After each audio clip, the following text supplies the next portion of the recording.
And we are live. Hi, folks. Nick Tockert here with the Historical Fencing Guild. Quick reminder, the Historical Fencing Guild is a proud member of the Rising Tide Broadcast Network. So take a screenshot of this and follow all the good folks at the Rising Tide. If you're an author or you're a creator or you just want high-quality content, yes, my sign slid at the last minute. That's okay. Follow these wonderful folks, okay? The Historical Fencing Guild is also brought to you by The Simple Sword and The Fighting Axe, both books of mine available on Amazon at www.amazon.com/author/Nicholas Tockert. Guys, that's me. I'm also made possible by my amazing Patreon patrons who are listed in the comments below in the description. You guys, I couldn't do it. Even $1 a month helps keep us rolling and the lights on here at the Historical Fencing Guild's digital guild hall, if you will. All right. I'm going to let some folks putter in, but while I let them putter in, we're going to talk a little bit about what's coming, what I've done, and what's up this week. All right, guys. First off, I've made some purchases. We got some good stuff in. I visited Purple Heart Armory, and I've got on the list to get the 1.33, which is a very nice short-length sword, which should be very close to one of my personal steel swords. I will be getting that in if delivery works Monday, so you could expect a review possibly as early as Wednesday. There may be also another review discussion of something that came in the mail, being this. This is an Ibogu short katana trainer. It is a polypropylene trainer, and it was purchased because it came with this. This, in proper terminology, is a saya, or a sheath. Now, why, dear friends, did everyone's favorite, mostly Western martial arts author, artist, and all-around interesting guy buy a katana of all things with a sheath? Well, we're going to be talking about this as the night goes on, but largely it has to do with the biggest fault in historical Western training that I see today, and we're going to talk about that. And we're also going to taking a note so I don't forget something. Draw. Good evening, Bladed Thesis. Glad you're here to join us. On docket today, we're going to go over some stuff that's going on at Purple Heart Armory, because there is some stuff. I've got some gear. We're going to talk about the sword, fighting from the draw, and most importantly, if all goes well, I've invited a gentleman who said he had some hand issues by the name of Ronald Riehn out of one of the Shadversity Shad posting groups. He was talking about having grip issues. Hello, Foxy. Wonderful, guys. And as always, this is a framework, aside from helping Donald, which I really want to be able to do. So if he doesn't arrive in the next few minutes, I will simply discuss his situation as I know it, make some educated guesses at ways to help the problem, and we will go right on from there, and we'll try to see what we can do to help him and other people who might be having weapon retention grip issues. Obviously, that is really comfortable in my bailiwick. And we have more people pulling into the comments. We have Steve Clausen. Hi. He says, it is an evening. I found when Steve is that cautious, he's having a rough time. So here's hoping things go better for you, Steve. And Foxy says, I have pizza. It is a decent evening. If you are watching the show, please turn on the live chat feature that shows it as I run, or else you will find that I seem downright schizophrenic. And yes, my volume may be a little off, and you may note that I've got something in I have an ear infection, folks, and due to some of the other issues with my ears from some being too close to things blowing up, I'm kind of deaf right now, at least in one ear.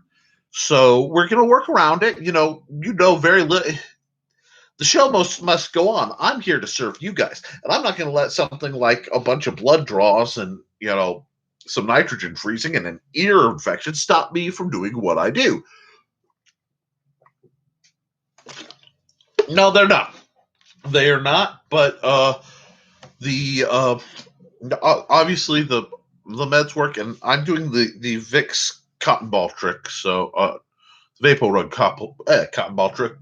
So we are hopping and popping and getting things done. Where in my neck of the world, this is the weekend that the whole town kind of likes to do a big cleanup session, do a lot of mowing and cleaning. I understand, Foxy. I have lived in a interesting life, and that means I carry scars seen and unseen, and that's okay, folks, because that's what makes us interesting. Now, I'm going to get into some goods, and we'll talk, and I might, yes, especially when you're surrounded by idiots at the time, and you're trying to be the sober guys. Have fun, but don't be that dangerous. Shoot. When people have nicknames based on bread products, yeah. Amongst other things, I took a festival ball, blew up right here. Fortunately, it wasn't a professional level, or I probably wouldn't be here. But it was big enough to be stupid, which is why, though I enjoy fireworks, I'm very careful around them. All right. So we're going to talk some stuff, guys. First thing we're going to talk about. Actually, you know what? When I'm the voice of reason, you know you're in trouble. Yeah, a lot of times that's my thing in life. I'm planning kind of an East meets West. That's a big Twinkie. Oh, sorry, Egon took hold of me.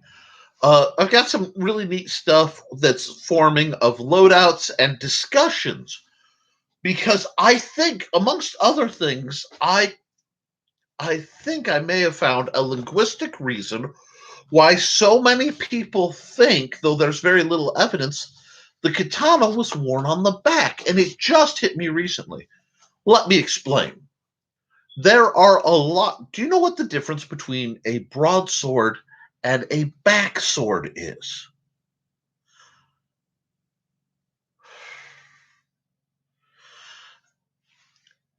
I'm just going to ignore where Steve is going with that commentary.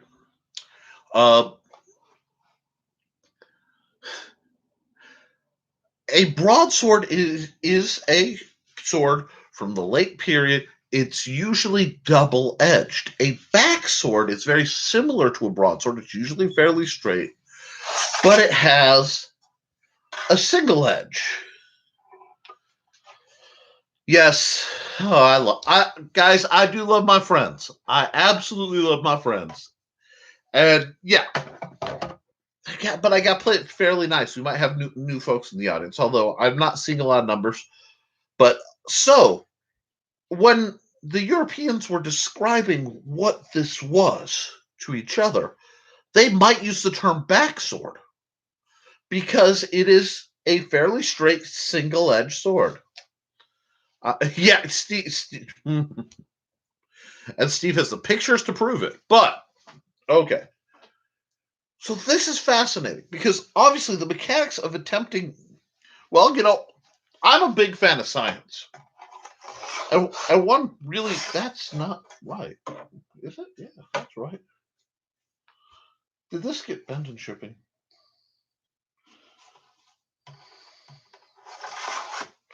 Okay. If you hang a katana here, and I'm going to hold on to it, and this is a short katana. Are you seeing the problem? Getting the draw off is actually quite. Thank you, guys. Not that I have any problem with the commentary. I'm just trying to be civil. With just the yeah, this is not comfortable. I can see it being slung up here, perhaps to get it out of the way, but not with any intent to draw it with any speed. The drawing of katana should be done with respect and it should be done.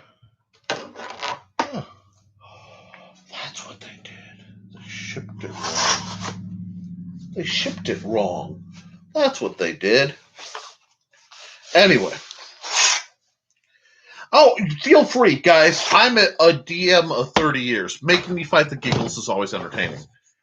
But we're going to get into drawing it. We're going to get into everyday carry. Because I think we need to talk about, if we talk about swords in firearms terms, modern Americans can really see, and it's no fun if I don't try to play the game, straight on while you guys are doing this. There's no challenge if I just roll right in the muck. So, we'll keep it up.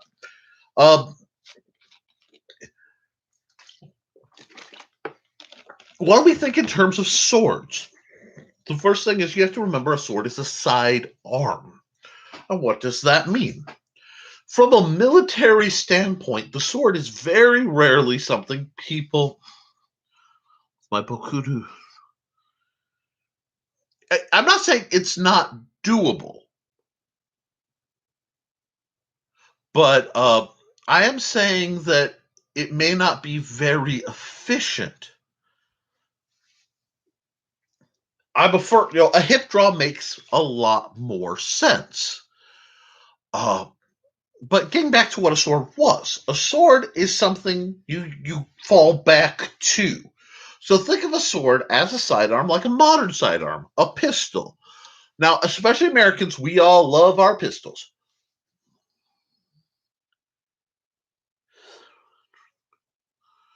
Oh no. This shirt, Foxy says your shirt is making me want pineapple. Is that your revenge for pictures I post of food? No. One, I do deliberately try to seek out the brightest Hawaiian shirts I can for this show, simply because the world's too dark, and this live stream was born as a response to the pandemic. But also, I'm a huge Psych fan, and my wife's an even bigger Psych fan. And there's an Easter egg in that every single episode of Psych, there's a pineapple of some sort shown on screen. So, gotta rock that. Now, ooh, okay. Oh, yeah. Good days ago. Steve says, knife gets you to pistol, pistol gets you to rifle. Exactly. Now, vast majority of the time, the next step up is either you're looking at something like a spear, because spear beats sword 9 times out. Yeah, that's fine. The Foxy, the best things in life do.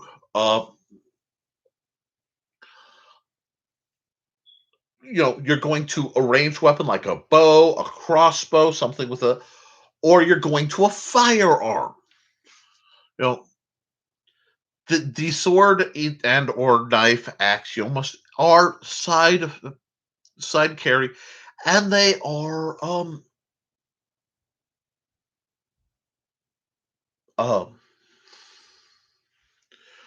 they are defensive weapons. So when you get into look at weapons and you look at the setting, who carried what usually is tailored by what they're doing and what works. This is stylized, obviously. They've exaggerated the clip point on it.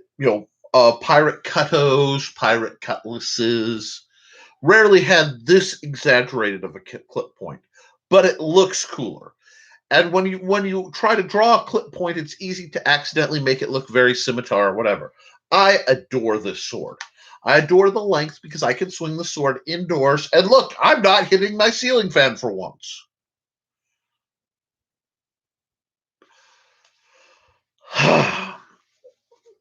So these are wonderful. They're also very good for retention because the D hilt gets caught up and it holds it in. So you have to keep your styles to what you're doing. Now, I got into a wonderful discussion about kendo versus aido and the versus the jitsus, and it was really an interesting time. I shot a video. I'm not sure I like it, and it was pre-haircut, So we'll have to see if it comes out on the main list. I may run it up the flag for the for my Patreon members to see what they think of it first, and if it really warrants, because I'm going to try to do some editing and mess with it a bit. So that's probably coming. It will feature the unboxing of this and some discussion on it. So that's something that I shot, but I want to make sure works the way I want to. It's been a long time since I've done a non-live video, and it's a whole different kind of mojo because I really do enjoy the interactions with my comment section. You guys keep me alive doing this and keep the entertainment really rolling, so it's really great. But okay, let's go through today's work. In an announcement, if I haven't mentioned, I have a PHA 1.33, which is a type of sword that Purple Heart Armory, a trainer that's very close to several of mine. It is inbound and hopefully will be here Monday. That means I'll be reviewing it Wednesday. I want to start getting my reviews on. Now, there was a delay in the order. There was some mix-up in time for the Longsword Youth Trainer. So what I'm going to do, let me come here. Actually, we're going to do just a bit of I have to check something. So we'll make that work. Wait, oh.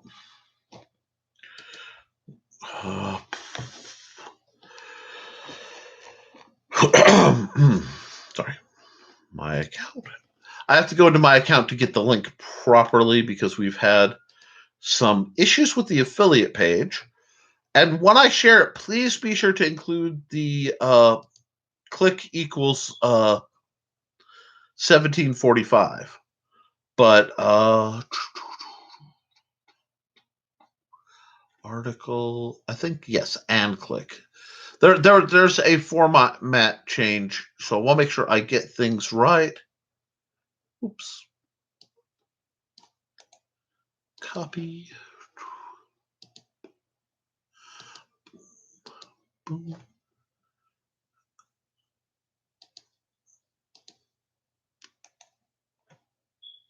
Paste. Enter to see if that works. Alrighty. Now, sorry, I had to make sure we link shenanigans. Copy. Alrighty. Let's see. The best one. No, you guys, you didn't break anything. I'm still teaching myself some new things on how to make this go. I have in the link, and please follow that because it will be the direct link to the Longsword Youth Trainer. I am mentioning this for a couple reasons that I find very important for what we're doing. And that is that the blade length, the overall length is 36 inches. The blade length is 24. That gives you a foot of play space for your gripping.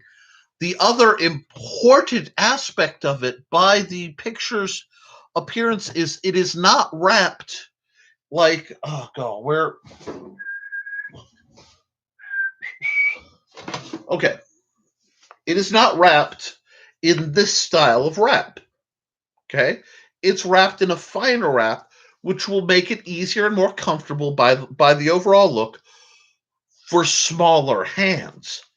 Now, a large number of my students and colleagues and my internet guild members here, which all of you are, if you participate one way or another, you are much beloved. Many of them are of the smaller stature. So these trainers, especially for somebody like Stef Mari, could be really, really, yeah.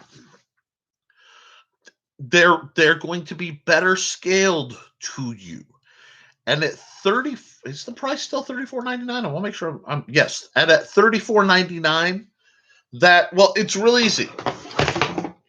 That is cheaper than an Ibogu trainer when you start this. That's about what I paid for this before shipping. And shipping does kick in, so you have to understand that. Yeah, you know what? Sometimes it is a hobbit village because no one else wanted to train the hobbits. And my attitude is arm the hobbits, give the gnomes some spears. Let's make an army of the small, and it will be glorious. And then when we have large people striding through who are friends, we have a cave troll. And Steve, you can be that cave troll. When they round the corner and go, they have a cave troll. Or John. And that's wonderful. It just makes you guys look taller. It's like, it's like trimming the bushes to make the house look bigger.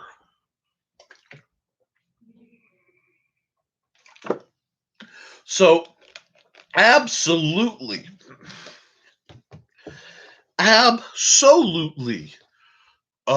training elements are, the gear is there. I also want to talk, especially again for our short guys, there's some new stuff coming out. Steve, they have a CX trainer, and I say that so I don't mispronounce it.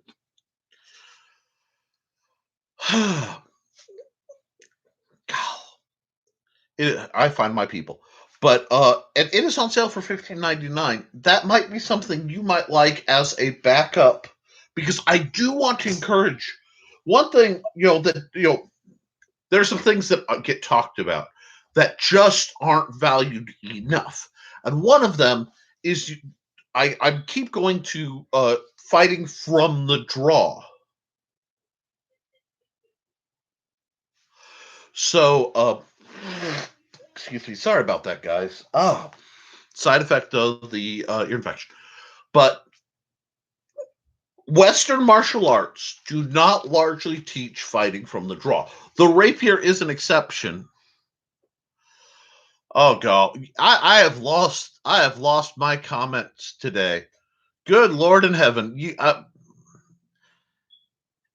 Oh hey Brian K. Morris of Risingtide Publishing, one of my wonderful patrons, and basically somebody who's really helped all the big changes in my life right now move forward. Please like, follow, subscribe to him. Yes, Brian, I plugged you before I remembered to say like, follow, and subscribe this. But yeah, if you are an artist, author, or comic creator, you need to know Brian K. Morris. Just follow him. I am a proud member of the Rising Tide Broadcast Network, and I will put that plug aside so I can get back rolling. Love you, Brian. No worries about stuff. But so looking into that, there's also some new weapons that are still. I love it when I go on Purple Heart Armory and I see that they're still in CAD pictures. Yeah, ish is good. Ish is good could be my motto in a lot of situations.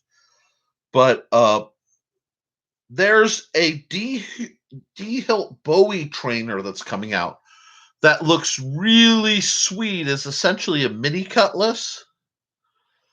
Yeah, I'll probably catch Brian when I crash into Uncle Carl's green room, because I'm sure I'm going to need it with the way today's going. But all right, go on there, check the sales. I've been bugging him to set up a sales tab. We'll see it.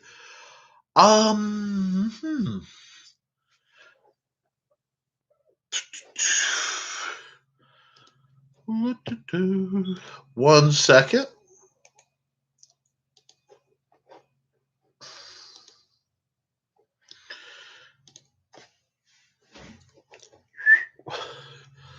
I'm having trouble reading the measurements, but I think it should actually. Ooh. See, I think he's got some new armor bits too. I love the site, but finding sales items sometimes can be a little tricky. Ah ha ha ha ha. So let's look at the measurements. And because we're talking about it, what? No.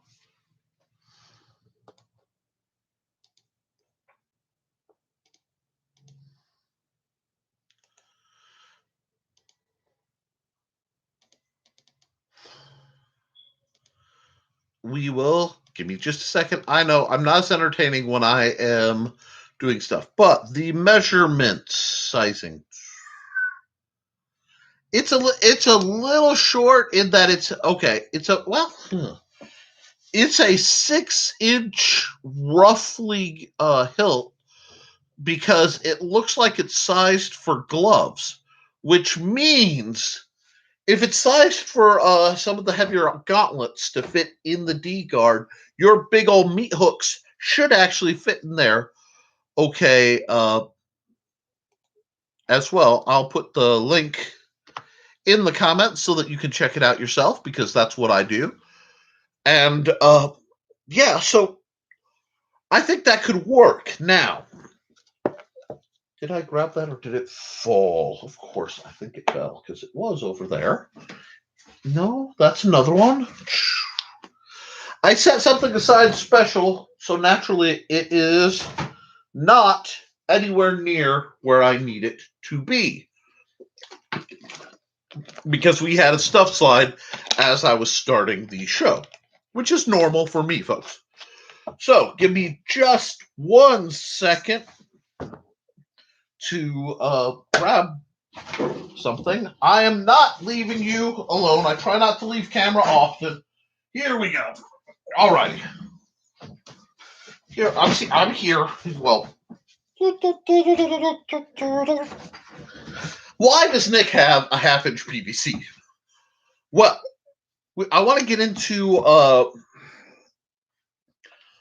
Donald Ried's problem.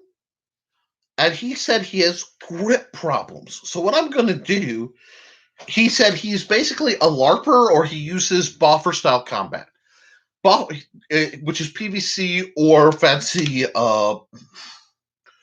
graphite, the carbon fiber cores. They're a bit more expensive, but they're a lot higher quality and they're kind of cool. That pizza stuff, guys, I'm on a low cholesterol diet, and my wife's allergic to milk, so I only eat fake cheese around here with the exception of what goes in my mac and cheese cup. Y'all are kind of not being too nice to me. That's a bit cruel. I love you. Don't get me wrong, but it's a bit cruel. So what we have here is a 5-foot stave of PVC. Now, I picked this because this is the cheapest boffer core item people have. If you have grip problems, there are a couple ways to do it. You can expand the size of the grip. Amanda makes a beautiful, tasty Amanda Safe cheese because of products like Daya and I can't remember the name of the current good one. But no, nothing to be sorry about. I'm just poking fun, guys. We're going to need our old friend closed cell phone. Now, this is basically Camp Pad. Oh, you can talk. No, talk whatever you want. I'm just poking fun. I don't want to be a mood kill. But this one was actually involved in shipping a piece of glass to the library I used to work at. And guys, I am no longer employed outside of my endeavors, which is why I plugged the Hybrids RPG so very much, because that is me breaking into the industry. It is why I plug my wonderful books, because that is me helping you guys and, maintaining my humble place in the industry. But we have phone, and we're going to get rid of this tape because it's distracting. I am not doing this fast. I'm not doing this real pretty because it isn't terribly permanent, but I want to give you some options. Now, what he said is he took a shot to the elbow and it damaged, which means it probably damaged his ulnar nerve. Probably a lot of loss here, not much here. He hasn't really been saying, no.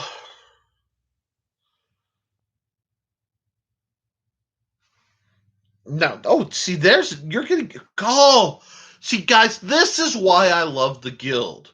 One, brisket is yummy, and I will make exceptions because when someone has a chef of your caliber, Steve, show up, I take my medicine and I'm good for several days before and several days after. But because I'm not in this business to let, give up life. Thesis says, I take a vice, heat it, and use a vice or something to compress it. And this is a proud thing. If you've listened to me at all, when we're talking hilts or handles of any sort, round is your enemy. Round, it does not give the information you need. It spins for blade alignment. So unless you're using a staff or a very pointy spear and you're not really worried about alignment, round can be your enemy. And still, in both those cases, I'd like octagonal or oblong. Right. So, what can we do to address this? Well, guys, we have some options. And I'll probably just end up putting a bunch of temporary handles on this chunk of PVC as we go down the line to talk about it. One of the best options is this guy is a LARPer. So what you can do is simply expand the grip, okay? Because his situation may be, and because he's not here, I can't ask the questions I need to ask him, maybe that he can't get full motion in the grip, which is a common problem. I after my incident, we'll say, I lost the ability to fully close my hands for a while, which means I had to grip big, thick markers, which aren't here anymore, to type with and a few other things, essentially screwdriver grip scenarios. But what you can do is simply grip pad your grip. And you can just take something like this and do that. That is the simplest. If it's because he said he's fighting boffers, if edge alignment really isn't an issue, you just need to make it easier to grab. That's a good step because you can over grab. So you're grabbing something this big tightly might be more comfortable for you. This is an option. And we're gonna kind of build up conceptually while we tinker. Another option uses, the handyman's other secret weapon, paracord. Always buy 550. Just don't mess around with cheap paracord. Well, cheap being relative, but cruddy paracord. Make sure it's at least 550. I will say for most of our applications, don't use the wire core survival paracord. That's a little overkill, and it can cause problems in crafting. So, what else can you do? Well, let's talk about making some handles. And I kind of feel bad because it looks like this poor guy is going to get broken down into handled gear. And then I guess I'll have to put something on it to make it useful later. So let's just go down the line.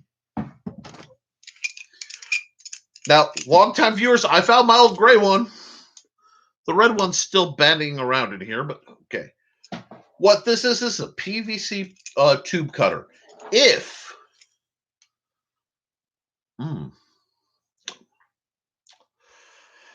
y'all are trying to use food to bribe me to setting up a historical fencing guild kind of event, maybe I can get campground going. Anyway. But you set up the length you want. Now, this is a great opportunity to go, well, there. How do I measure a weapon? Well, if you're making a slashing weapon, that you're going to keep, you want it, the blade should never, on any one-handed weapon you use, be longer than your outstretched fingers, which are here to here. On me, that's usually about 30 to 34 inches. And that's because there's always variance in how I'm holding my hand, etc. My tape measure, let's see if my tape measure is still accessible, because part of my mission this week is to clean up the study. So, aha! So, that puts us at, let's see, right about there. And we're doing some funky measurements, but 32 inches. Like I said, between 30 and 34. My original rapier had a 34-inch blade that I fight with. 32 is a great blade length for a thrusting weapon. So that's the high end of what works really comfortable for me.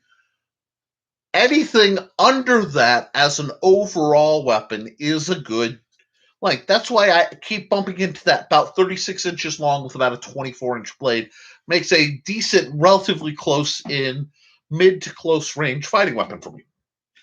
But let's just take this guy out, because a lot of trainers, and this is a great way to check if you want to buy a trainer, is to buy a cheap piece of PVC and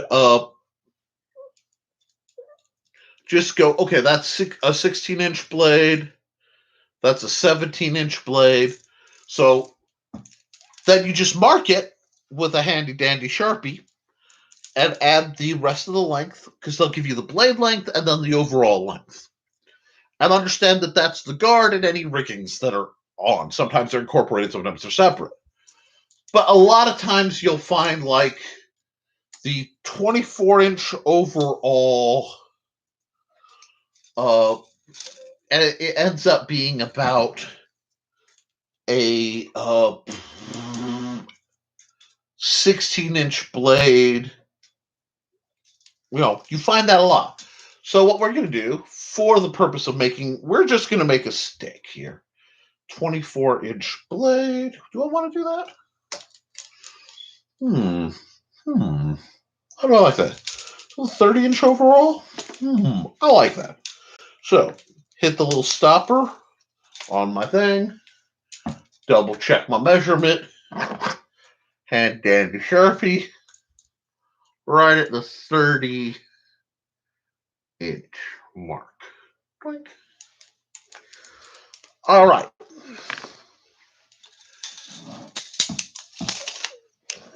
I like to add content and talk to you while I'm doing things. Now, I feel mildly bad because I'm cutting up a couple dollar or dollars of change trainer. But what you do, you line up your blade. Here, let me get that where you can see it. And you'll notice I'm sticking to 5 feet because when I'm sitting, as long as I stay 5 feet or under on the pole, I don't usually hit my ceiling fan. You got this little knob here, and you just twist that. Supercating is not my friend. I'm rather weak right now because of all my injuries. That's okay. You don't want to overflex it. You can already see that it's starting to overflex. Keeping this on camera is not necessarily comfortable for me, but then we're just doing this. As you can see, it's cutting a narrow groove. Tighten it up. Do it again. Now, Nick, why aren't you using a hacksaw? I have some good reasons for not using a hacksaw in a miter box. Ooh. Part of it is that this is not making any noise. It's all your power saws. As much as I love like my moto saw or whatever, they make noise. I kind of hate that. This also leaves no shavings. I love that because I cannot express to you how bad breathing in PVC shavings is. So now we've got that. Let's see if I did it deep enough. Nope. Check it. Did it work? Fine. Wreck it. We'll go and we'll set it up again. And I'm going to put it, let's see if I can, nope. Man, did I cut this thing in half? I cut this thing in almost half. God, it's good to be me. Anyway, guys, making your trainers, especially, it's like, Nick, you're talking about selling trainers and you're talking about making PVC. Well, we are of different financial statuses and we're doing different financial things. This is only a couple bucks at your basic hardware store. I got my red one from Menards. Actually, I got this one from Menards. I shop at Menards a lot. I'm big into the 11% rebates. And yes, it's a rebate check for Menards. That means, yes. If you're using power tools for PVC, like saws, drills, etc. Buy cheap cordless ones. You know that whole, well, you buy the best tool you can afford. Don't do that when you're working with plastics. Why? Because, if they don't have Menards, I would recommend you, Lowe's. Harbor Freight might have this, and you can always shop online, but Menards is just one of my favorite. We have Sutherland's. Okay. Well, try them. Let me see. Did I? Oh, just within an inch of exactly half. Cool. Let me see how these feel while we're here. I don't have any of my 19-cent end caps handy, but these feel good. I could sword fight all day with these guys. These are nice. So I'll be doing a couple styles of grips on these. And that way we can find out what feels best. Ooh. So we'll start with this little guy. And this, like I said, because this is the little one I made, this is the bigger one. Well, are you sure? Yes, I'm sure. I can feel the difference. It's only an inch. Menards is Midwestern. They don't have any west of Rockies. I am sorry of that. I just happen to I like their store and their layout. I used to work at a Home Depot, and I have no problem with Home Depot. They are a little farther, and they tend to be a little pricier.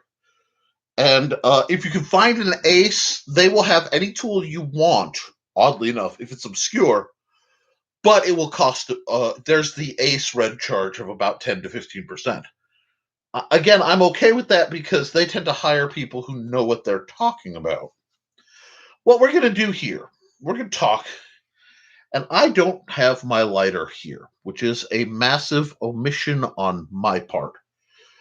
I knew I forgot something, but so normally you would cut and you would use a lighter to melt this back. I don't have my lighter on me, so we're just going to have to leave it raggedy. Let's talk about modifying grips. Now, I'm going to do this kind of as a temporary rig. What I'm doing right now is I'm just putting a very simple, how do I want to do this? Oh, wait.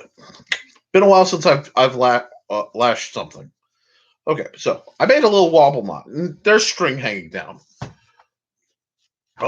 Remember the whole pi? Remember pi? Pi being 3.14. Yeah, okay. no problem. What we're going to do, loop this around. We're going to just put like a little slide knot in it. Let's see if I can remember how to do this. It's been a while, guys. But you put a knot. So twist it around.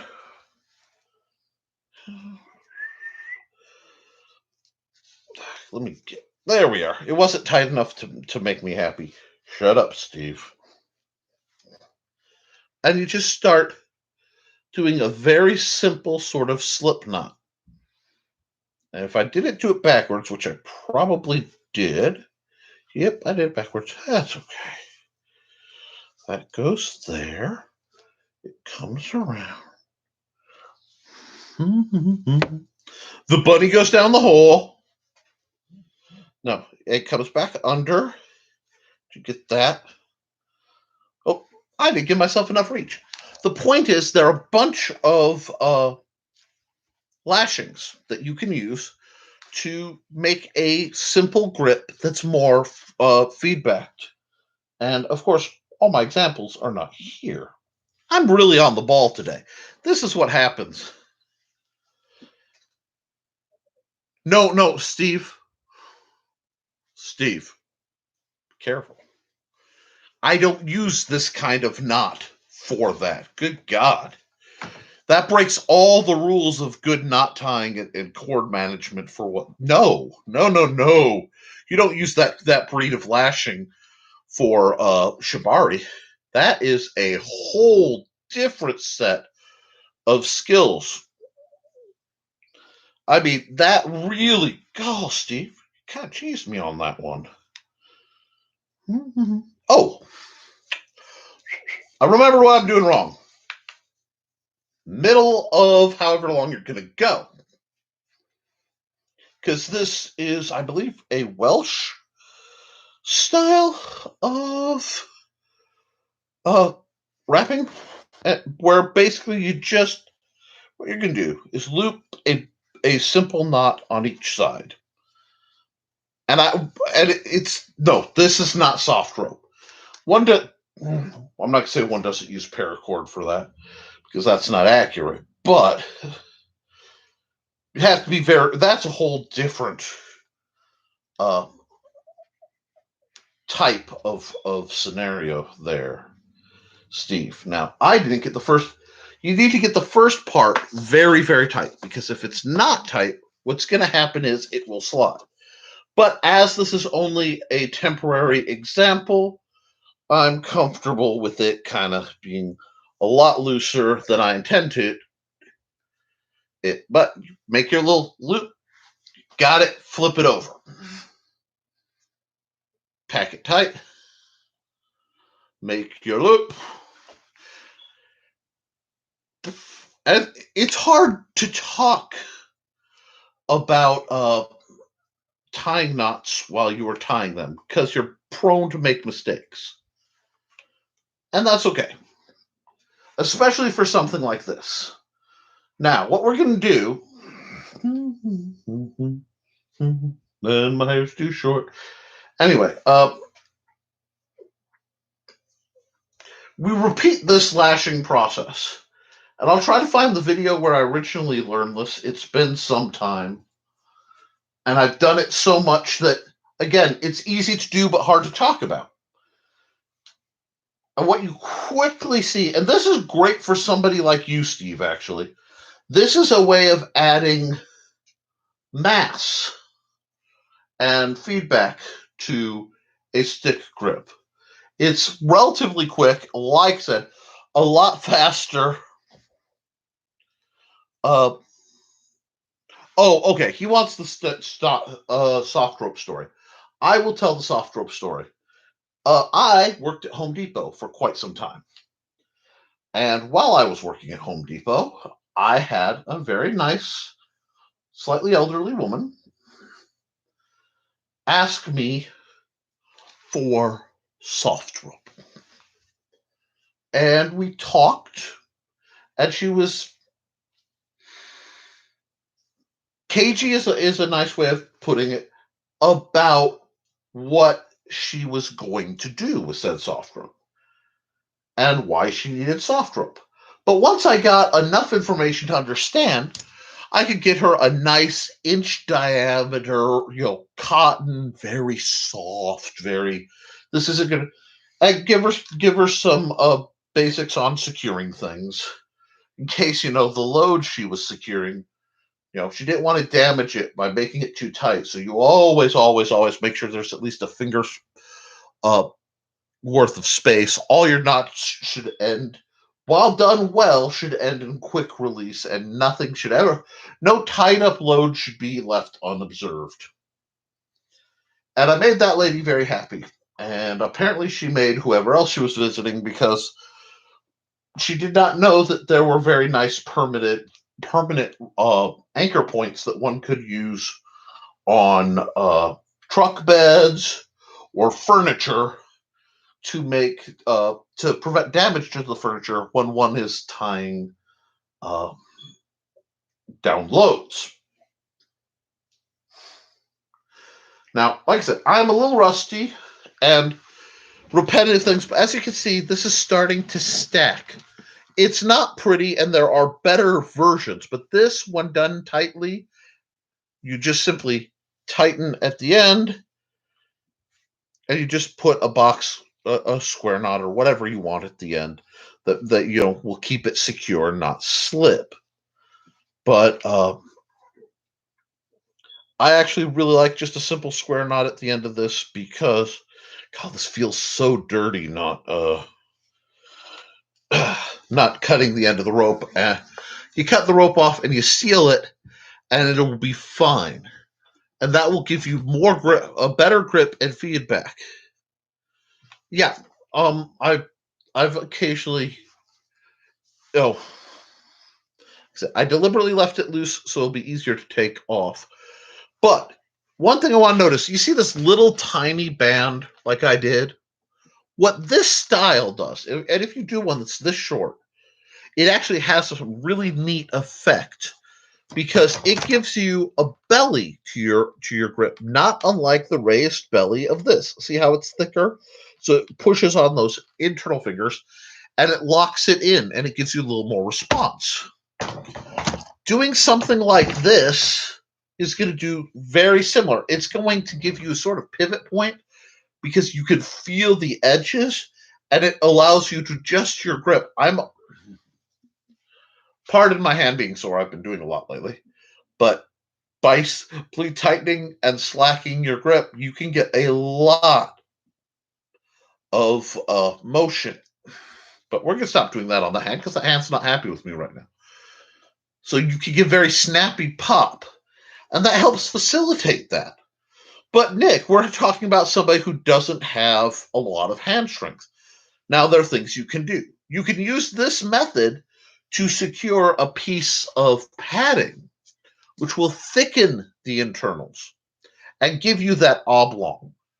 And what that'll do is let you have that and have a wider, so it's a more rectangular or ovaloid, elliptical kind of grip, giving you better edge alignment. I like to have a flat that accesses the side of my thumb so that my thumb is always pointed at the blade, but even if I'm in an ice pick style grip, or if there were a cross piece, a keyhole grip, right? So this isn't me. If there was a cross member, keyhole grip, right? Love me a keyhole grip. Put a guard on there. That makes me happy as, a fat kid in an ice cream shop. But that will help. And again, if you're making boffers, making one that has a keyhole grip will make it easier to retain your grip. But what if that's not enough? Now, this isn't quite balanced for what I'm going to suggest. But what you can do is simply tie your sword on. And there are a couple ways you can do it, where what I like to do is have much more length on this and tie the loop, have it looped under so that I push my hand through and it stays it helps retain the stick, the sword, the axe. Let's see. If I did this right, it should pop right off like that. Let's see if I can convince this.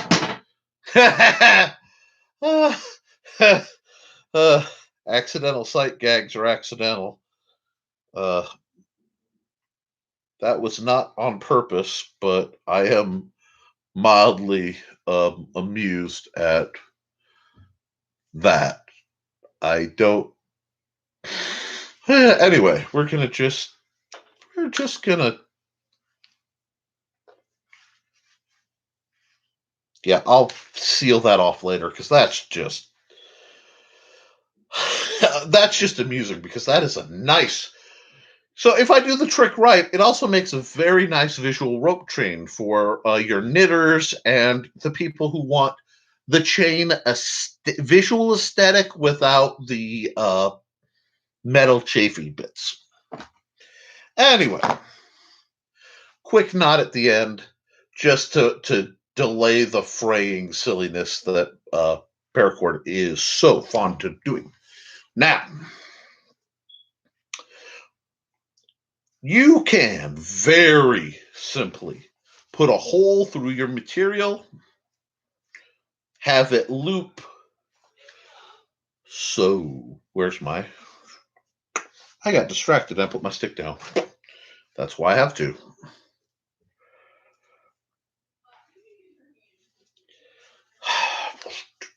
We're just going to do, I'm going to go through paracord today. That's awesome. I'm going through paracord. You guys okay? Okay, I'm going through paracord. Knife. Guys, not melting the ends of this paracord is going. Oh, no.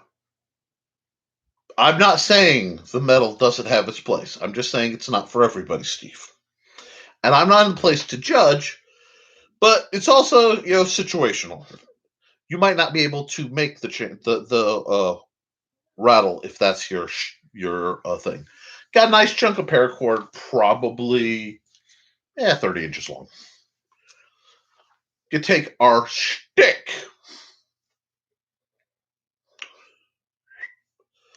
I need a simple knot. I'm going to try to keep it balanced, but I have found whenever I'm working online and I'm talking about knot work,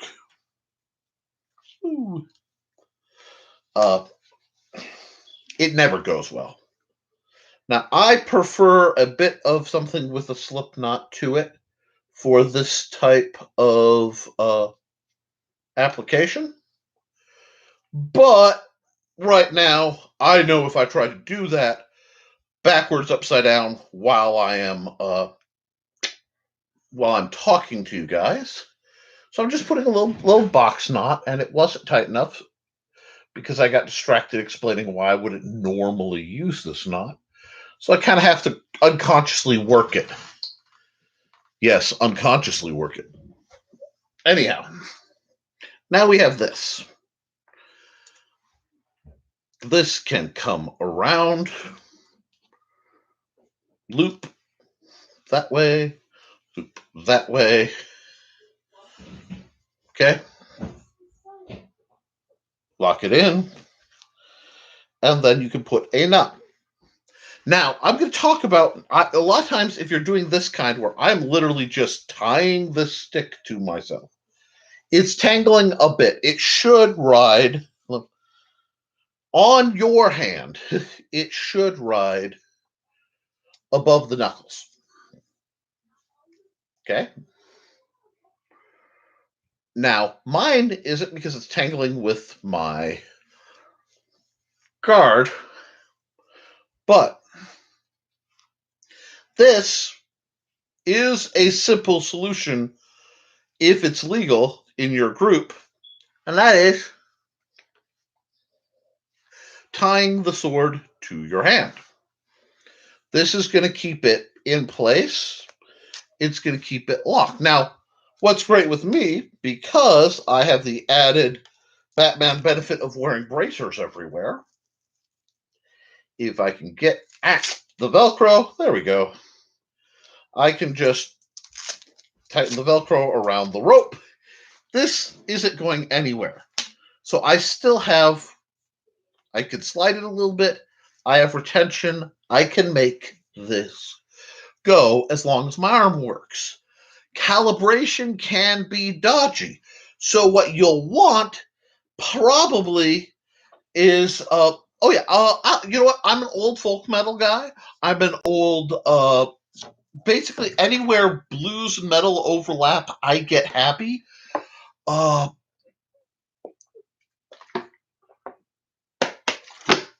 Symphonic, and I'm a prog guy.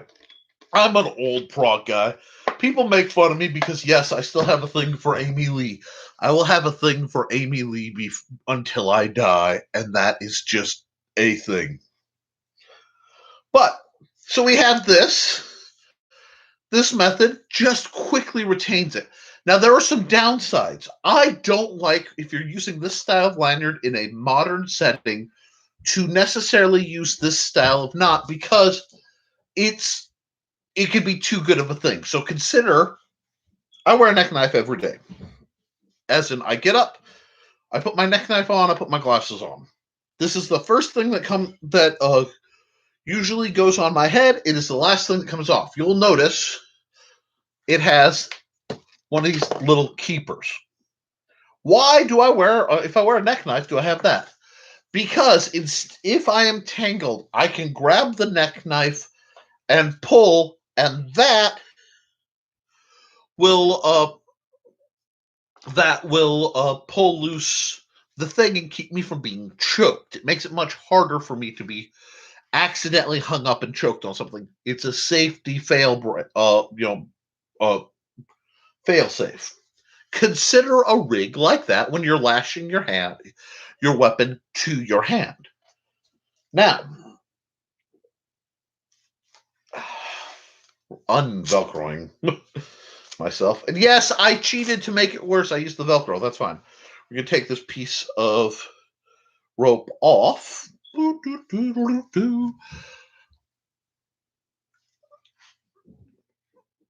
hi, John.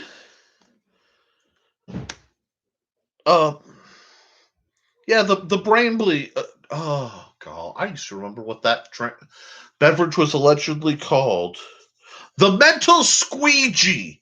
It was called a mental squeegee, John. I do remember that. And great hearing from you this week. So, what else can we do to yes. I can't remember the lead singer of Nightwish's name. At least the one who was the lead singer at the Aragon Ballroom. It's called the Brawl Room in certain circles, and it's very hard for me not to say that. But we're gonna do something else while we're here. Again, we got our good buddy rope. We got again a very simple knot. Now there are a lot of lashings that you can use, but let's say just for poop and giggles, we don't want to use anything fancy. We just want, and I hate. Okay, let me slide this down a bit. We want something. We're doing something else. Doing something else. You take said rope. We're going to put a fairly tight knot again, and I need to be able to undo these, so it's going to be a lot of square knots, and we're just going to haphazardly put this twist on there. Now I know some of you are saying, "What are you doing?" Well, what I am doing in this case is temporarily securing the rope. Why temporary? Well, if I do this right, which I don't think I've done, nope. I got distracted by the commentary.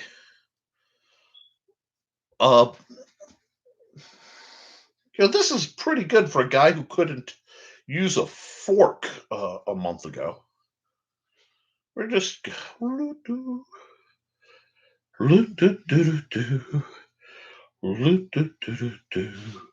why is my hitch not working? I'm doing something wrong with it. There we go. I didn't get it preset. So there we go. Now, I'm just gonna put a little hitch on here.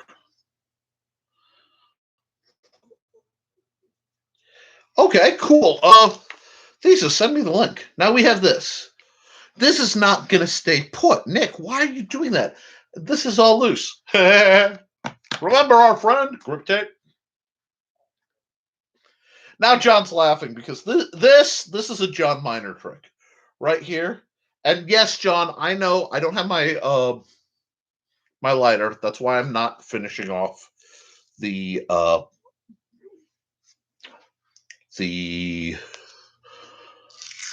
paracord. Always finish off your paracord, kid. So nobody likes to go home unfinished. And I meant to do it the other way, but well, you know, you can run with the cord. And what you do is you simply take this actually is athletic tape. This is literally just stuff you use to wrap joints that I have found is surprisingly good at this. Now, I am not wrapping this right because it's been a long time since I've tried to do a heavy wrap, but give it a squeeze. That's okay. So it's not perfect, but I'm also narrating it. And I will always say narrating what you're doing makes it 20 times harder. It's just a rule. All right, put a couple wraps there. Give that some good squeezy time. Now, I would slide the end cap, but I'm out of PVC end caps. That or the under desk gremlins have got them. And Lydia is off being a good parent to my Shoggoth. So, that chunk of rope has now been introduced to this. So you end up with a grip like this. This is not pretty. It slid a little bit. but that's okay. I would rather show you a less perfect version so that yours looks better. You know what I mean? You keep it tight. That's going to make an incredibly positive grip. So then you can take extra cordage, like, say, what is that? That is a fascinating. No, I don't need that. Anyway, like, I don't know, this chunk of would-be chain that I threw together accidentally, totally, and not as a twisted plot to make this look dead sexy.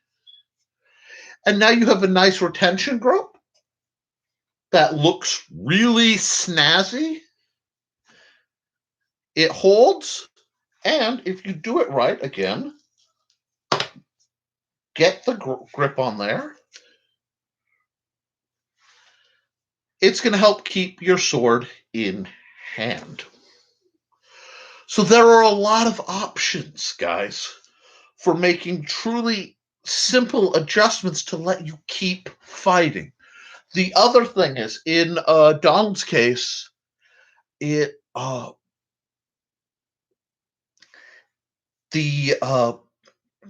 there are other ways of doing this. Like I said, this is just something, as I'm talking to you, we're working it out.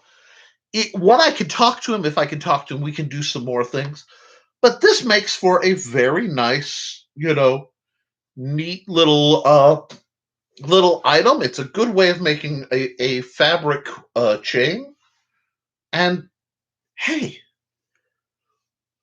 this could help somebody keep fighting when otherwise they couldn't. And last I checked, that's what we're about. Now I'm looking at the rough blade length on this, and some of my leftover stuff. It's a little. Oh, wait. Can I get an angle on it? Almost. Well, I may end up shortening this pole minorly or getting some more pieces because this is nice. I kind of like the way this looks. And I really like the balance of this particular thing. So you may see this in a new incarnation later in the channel's history. Because that feels really, guys, that feels really good. And with a little bit of tweaking on my end and a lot of fidgeting, which tweaking and fidgeting, totally different things, we can have a really distinctive little trainer here. At a length you guys know I'm all about. This is a happy length for me. So we'll see what this becomes. Donald, if you're watching this, please hit the like, hit me in the comments, give me more information. If this helped, if it didn't, tell me what else you need. I will bend over backwards to try to help somebody in need. We're about an hour in, so I'll take a second. I want to thank my Patreon members, most of which are the good people in these comments. Actually, yes, I have 100% commentary where everyone in my comments are Patreon members. You guys are what makes this happen, so I am eternally grateful to you. I'm going to take a second. This is the plug, which is why I have to say paid promotion. I am involved with the Hybrids, the Sons of Gods comic book that Luke Stone puts out. I'm the guy who's designing the RPG to run parallel with that series. There is a quick play out. We are almost at the base fund line, and it will let us open up all kinds of interesting stretch goals and some amazing stuff if we can get past that. And all the stretch goals are actually numbers, so low cost support can still do a lot of good. I wrote the quick play. You can get that for $15. It is at, where did my sign go? Oh no. IGG.me. Wait, here we go.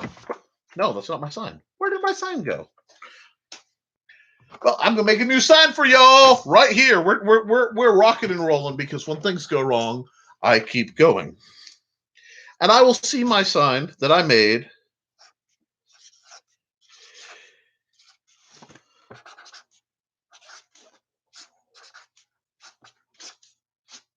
And I will add this into the comments in just a second.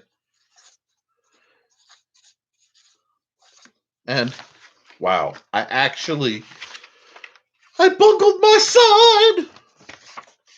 I'm okay with that. I am okay with that because hilarity. Guys, if there's one thing that you guys seem to like, it is hilarity out of my channel. So, HFG.me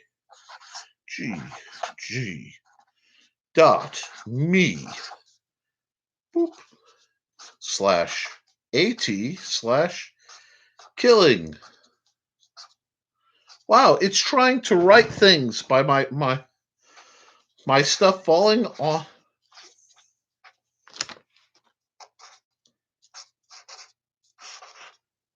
And I still goofed it up a little bit, but there we go. IGG.me/AT/KillingField2. Wow, my E looks terrible. You know what, guys?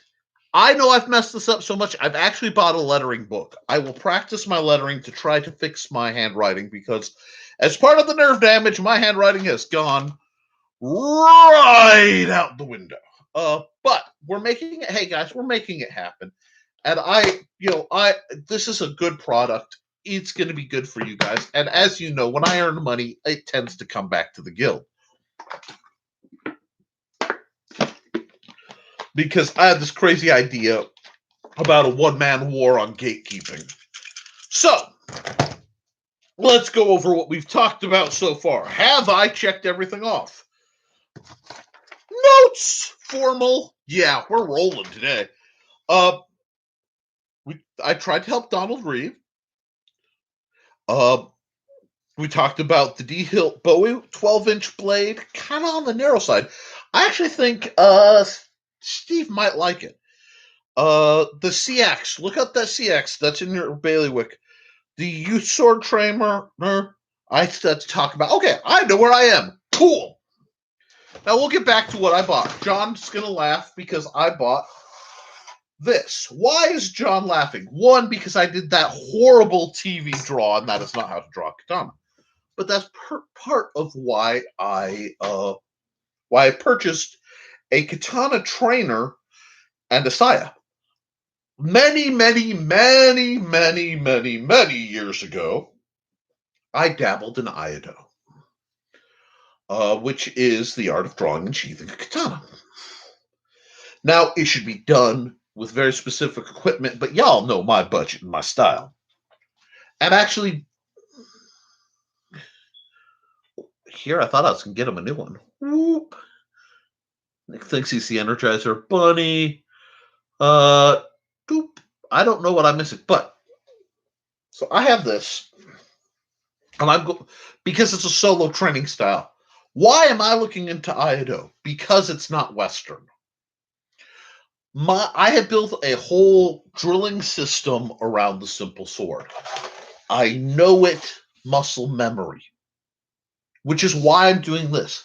I don't like katas as a rule because I believe that they teach. That still does not feel right. That does. Anyway, it was a little too hot in the truck, so the saya got warped. Who's buying the ears? Wait, and Nick thinks he's the Energizer Bunny. Don't show us the fuzzy tail. We're not going to get into that. I'm going to y'all are leading me down the garden path. But anyway, I'm going to do this to get myself back in form because I need some solo stuff that forces me to be conscious so I can become unconscious of what I'm doing again. Plus, this is a good internal. And by internal, I mean both. I can train it inside and I can train it mentally. Aido, Aikido, and Tai Chi all have elements that overlap quite a bit, which is why I like them. As someone who, when I'm not training newbies, tends to have lots of time as a solo practitioner, it tends to lead to a philosophical approach. But because I am heinously practical, I have to merge the world of my real world approach to the philosophical, mental, good for stress approaches. And that makes for some interesting things when you read the simple sword, or even the fighting axe gets there's some elements in the fighting axe. I'm going to be doing a staff book. I'm going to be doing something possibly on the philosophy from, the old swordsman. There's been some talk. I don't know. Would you guys be interested in me writing a more philosophical book on what sword fighting has taught me, what I feel it can teach you, the whys and hows, and all that? The way of the white boot. Yeah, I love cuts from the draw. And the Western systems aren't teaching it. So I'm going to go back to some of my ancient roots, one of them being Iaido. And I'm not going to say I was trained. I was the guy who got the book from the library sale that was put out and hand carved a boken in the woods. I was that kid at one point in my life. I'm hoping by tapping something I haven't used in a long time, the deep nerve memory, the deep muscle memory will kick in and it will help build back my fluidity. I lost a lot in the reaction to the nerve test, guys. And I'll be honest, for me, the act of facing the students, because what's up here is still very valid, but getting my body to do it till I understand why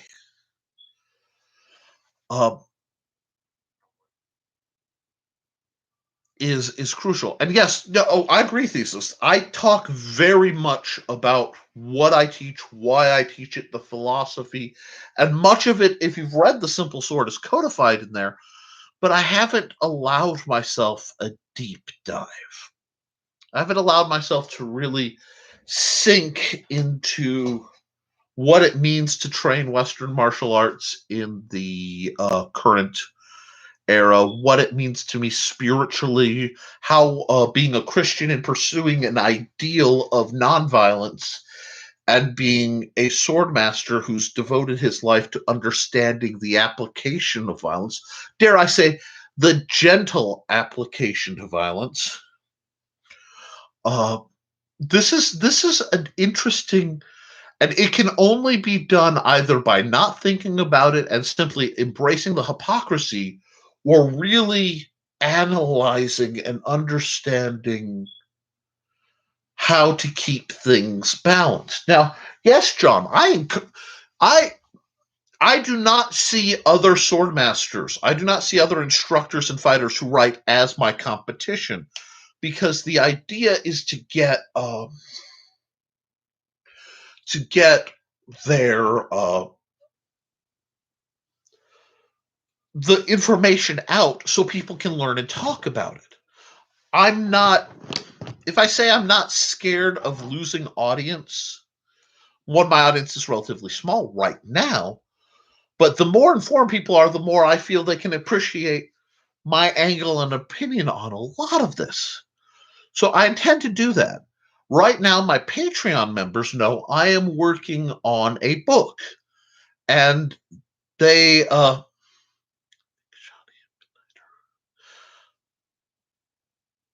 not sure on that. I'm not catching that reference, John.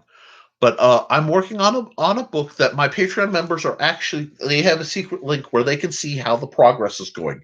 Yes, as my real world job kind of thing of being a game designer for the Hybrids comic, I really do need to iron out my titles for how I describe that stuff to people. But an author for some other things for our Hybrids, I got to do contract work first. That's part of being, as my good friend Neil Litherland might say, a literary mercenary. But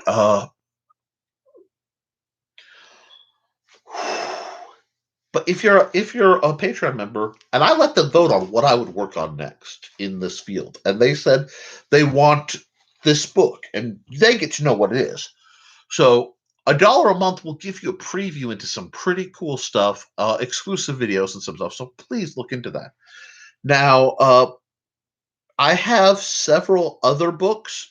John Miner will know, and longtime guild member. She's not a Patreon member, but she is a true guildie.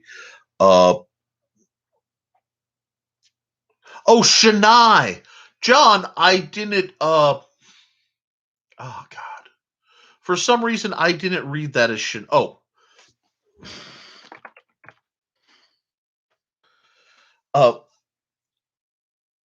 Without the A, I turned it into Shani, and I was trying to think if it was a Hindi thing, because, like I said, I travel in a lot of circles and I dabble in a lot of arts with people who don't always talk about it. But absolutely, I will say this: if you are a martial artist and you instruct people, so this is calling out Steve. This is calling out Bladed Thesis. This is definitely, and John knows what's coming because he's working on it, so he gets a bit of a pass. Write up your system. For those of us who practice the martial arts in any format, we have gained so much. We've gained health, we've gained confidence, we've gained survivability, we've gained experience, we've gained community. We owe the arts that made us us. Part of that debt is creating and codifying our systems, our takes, and putting it out there. I would love to see more martial artists writing books on how they teach whatever it is. Remember, the Historical Fencing Guild is not the Nick School of Swordplay. I've never billed it as such. I will teach newbies. And if somebody is new and unhand in my organization, you are bet I get a hold of them first, because my basis is always on as thesis with philosophy, very subtly, and safety. They have to be safe. And when someone is learning, they need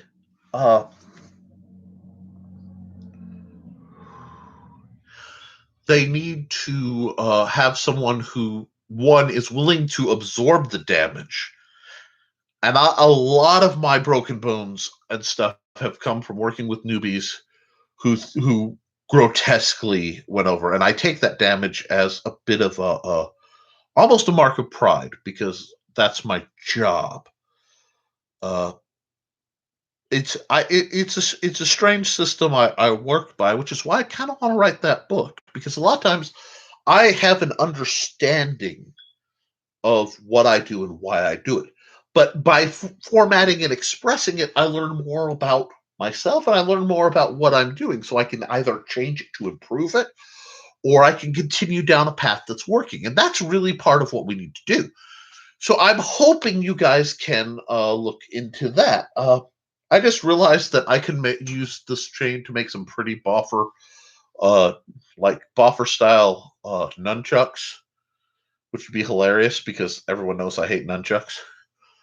But anyway, we'll do things with that. I'm very pleased because I've just never kind of undone that style of gear. So I made a jig for it, and this is really, I like this length. I like this feel. So probably one of the next swords I order myself will be one of the long swords.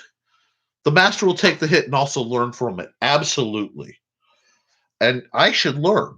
Anybody who's doing what we do and they're not learning while they're doing it is either lying or blinded by their own arrogance. The only reason I take the term sword master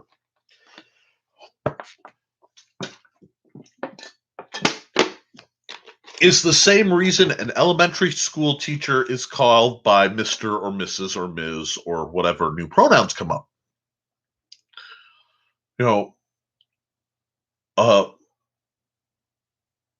An educator has a title that is separate from them, because off the field, this is me.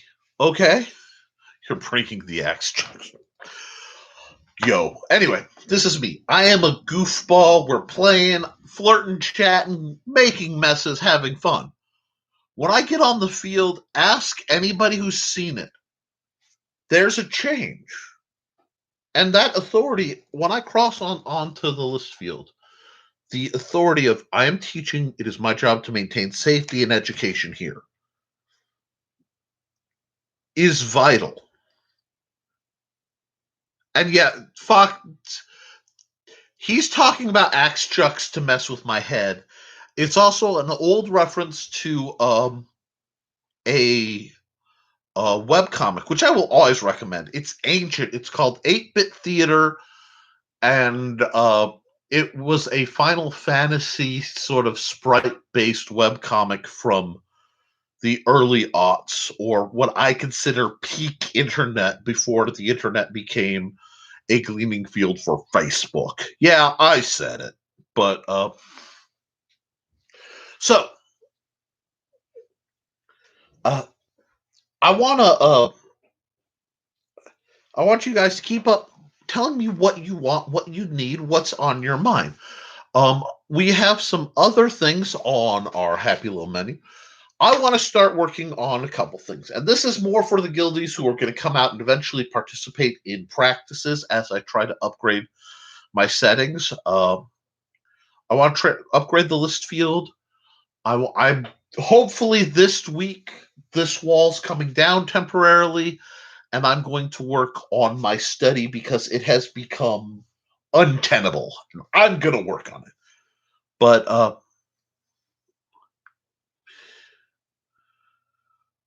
gotcha, John. But codify it. John, thesis, Steve, write up the systems you've developed. Because not one of you is a blank fighter, okay? You just aren't. It's not like I go, John fights, bleh. Well, there are some people like Ryan Coker is, in my mind, one of the great accessible authorities on applied mire. If you garage measurements, I still need. We're working on the garage this weekend. We thought we were gonna have a few days to set up to do some major cleaning and get out there and deal with some stuff, and then this made me very sick and made me. I've got some other issues that don't necessarily need to come out in this forum, health wise, etc. But we'll talk, Steve, and yeah, I will get you the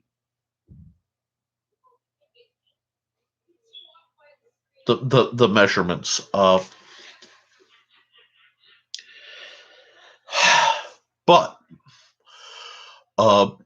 yeah, things are going to get better. Oh, my glasses are warping. New glasses. And they have a mandatory town cleanup thing where they get rid of big items, and I'm going to have to do some stuff to make that happen. So suddenly my plans this was going to be the weekend where I upgraded a lot of things as the big jump. I'm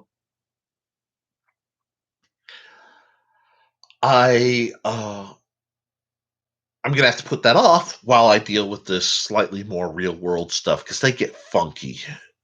So that's coming, but good stuff is coming. I'm thinking of doing a video, and it will sadly have to be just for my Patreon members, of a before and after as I reset my study area, because a lot of people have asked me what does it look like in here beyond this, and I may do a quick sweep before, tear a bunch of stuff down, reset a bunch of stuff, and then put it up. But because it will have, like, I have a small Funko Pop collection, which I still need to. Oh no, there he is. I need to reset some of the stuff. I have some miscellaneous family things that because I don't want to have to constantly blur out stuff that won't be appropriate for a YouTube venue.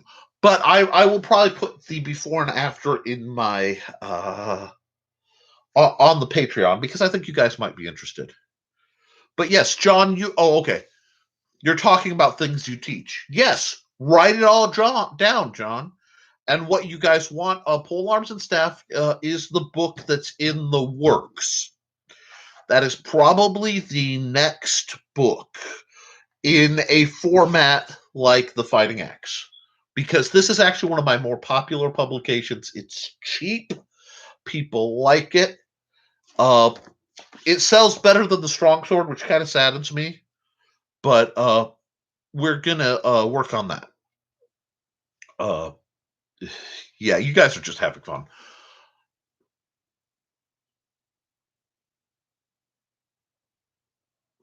More support. Nice, Foxy. Nice. Y'all are gonna get me in trouble. I'm trying to be good, but don't be afraid to upgrade your gear. I'm gonna do some more stuff upgrading my gear on hand. Not sure what I want to do something with this because I accidentally book idea short weapon defense. Oh yeah, I will definitely. I can definitely put EDC knife work. I'm not. You know what? I might do like a EDC knives, clubs, etc. I also, in my list of things that I want to get done, I want to do a book, The Real World Swordmaster's Guide to the Real World Swordmaster's Guide to the RPG adventure. Basically, gear that outside of a relative system, any role-playing adventurer should carry. Shh. Shh. Who's being shushed, Steve? Oh, okay. I see what's going on. But I'm this close to just giving up on this the level of trying to maintain any dignity on the channel right now. You guys are just having way too much fun. And that's okay. We need to have fun. But I do have a couple more things I want to talk about. I am waiting for the checks to roll in because what I do is I save up the guild money for items that I'm either reviewing directly for you or I need for what I do. And since I'm going to be doing the whole series on Ido, this got purchased. And there's a temporary review. I'll do another. I am saddened. I would love for a company to make an extra strong Saya that would be good for Batu techniques. And somebody tell Trelena I said that because it will make her happy. Back from the grand old days of the Republic. I want to do some more shtick videos, but good things are coming, especially as things lighten up.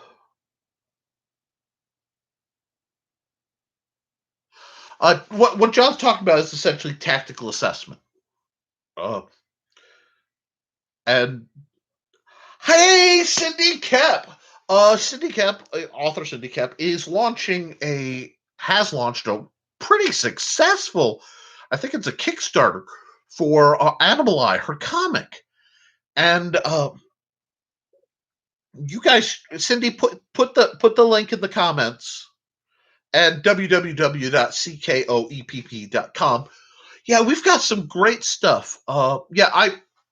Mindfulness, getting back into things, mindfulness and tactical awareness are skills that need to be taught. How do I do that? Well, one thing I am a huge fan of, especially for this purpose, let me see, here's one of them, are these guys. They're made in America. They're a training knife. I can't remember what company, but it says training knife, made in America. Unlike most of my trainers, which are polypropylene, this is much closer to, or is actually, rubber. Why is this knife so important? Because I encourage on guild nights my students to carry a backup weapon, and I really suggest that they carry something like this. That is essentially Wibbly.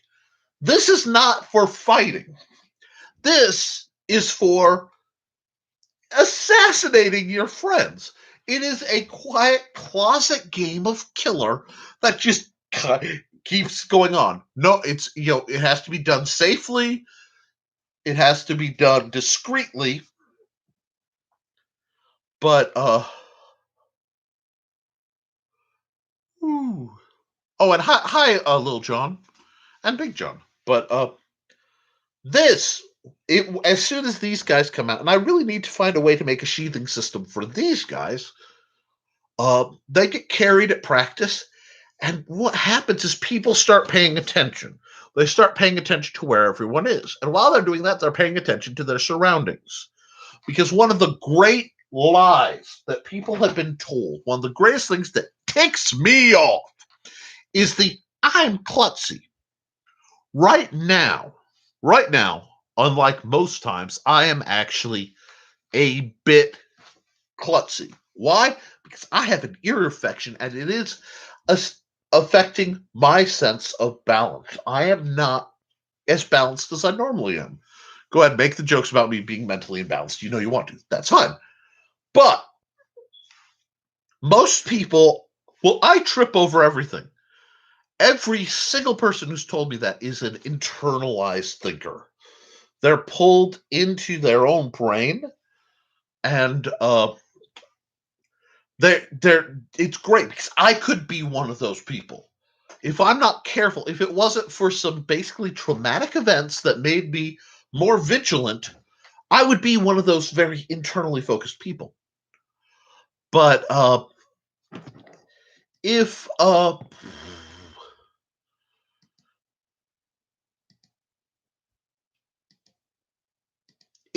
I weren't one of those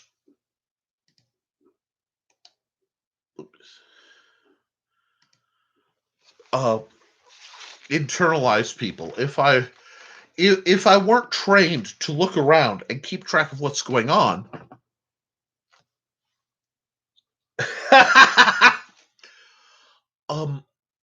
I would be in my head in the worlds that it forms. It just happens. Look up INFJ on the Myers-Briggs. Speech impediment time. Yeah, I could live in my own head, but I'm not allowed to because there are things out here who want to eat my face. And anyone who knows me when I talk about metaphysics and supernatural stuff, that is my worldview. Too many years of fire skiing and bouncing. Okay.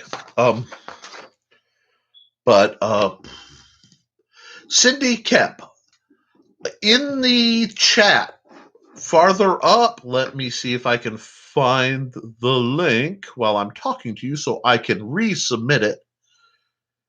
Not that one, that one. You may find this interesting. The wow, did that go boink? That is not the normal link. I love when you go to copy a link and it gives you gobbledygook 6 ways to next Sunday. So,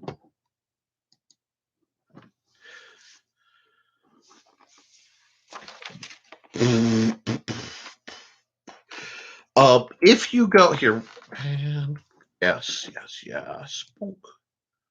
We are copy. If you go check this link out, you will find a sword that you may be interested in. It's a trainer in purchasing because Purple Heart Armory, this is meant to be geared towards children, but the hilt is smaller, the blade is smaller, it's still considered a long sword, and it's a 36-inch overall, 24-inch blade that gives you about 10, well, because there's a guard and some stuff, so we'll say 10 inches of grip to play with for two-handed, and it only weighs about a pound. So it should be something you can do some sword drills with, which you may find very interesting. Please look into that. I think that will help you. And if Stef Mari ever gets in here, she usually is, hop in. I understand being scared of what's in your head, but I balance that out, and part of it is by being a trained swordsman. It helps. Yeah, I broke the Myers-Briggs test a couple times. I finally found one that gave me an answer. There was another test that I took that I won't talk about what it is, but I broke it too. And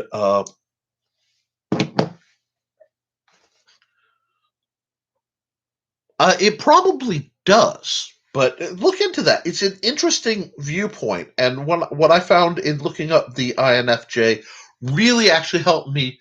It didn't tell me a lot I didn't know, but it confirmed and it gave me some interesting angles at why the way my mind works and it does what it does.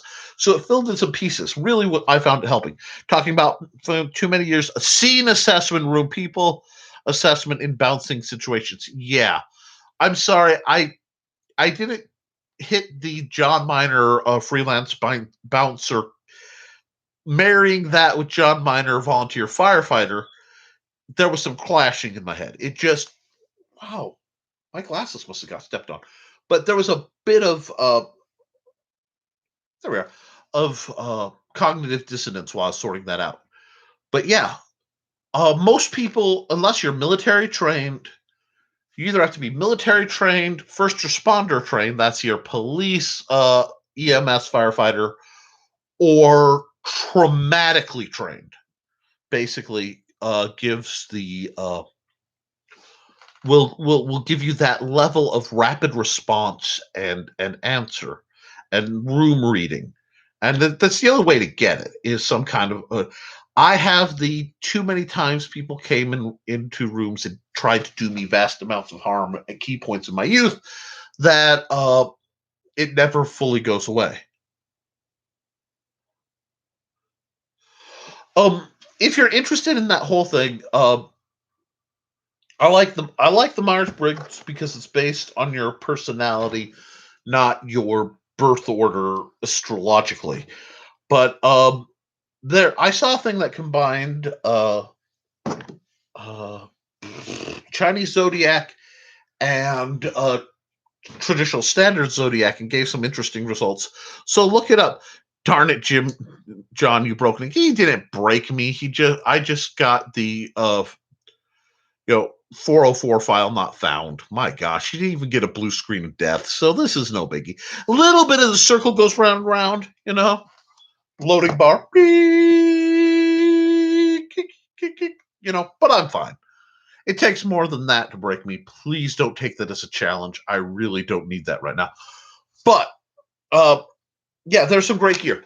What I'm looking at, I'm thinking that I may actually have to order the what is it? Superior? It's Supfen. And Supfen.com because they have a 350 Newton hoodie. And a lot of companies, where's the search? Boom.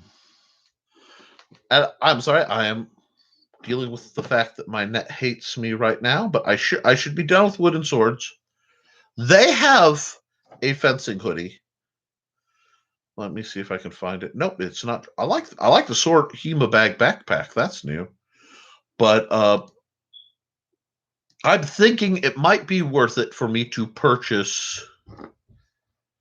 There we go. Hema jackets.